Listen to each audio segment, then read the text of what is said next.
حضرت عمر رضی اللہ تعالیٰ عنہ کی حکومت انسانوں پر تو چلتی ہے لیکن جانوروں پر بھی چلتی ہے، جانور بھی عمل کرتے ہیں۔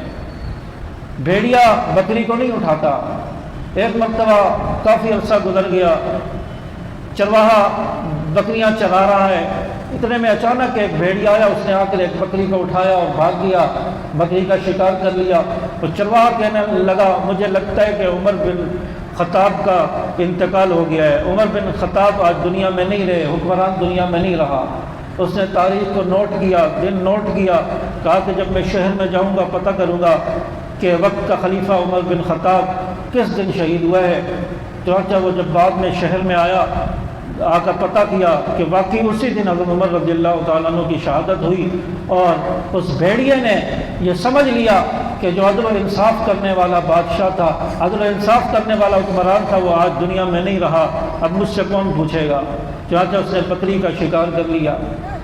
یہ دور حکومت حضرت عمر رضی اللہ تعالیٰ عنہ کا۔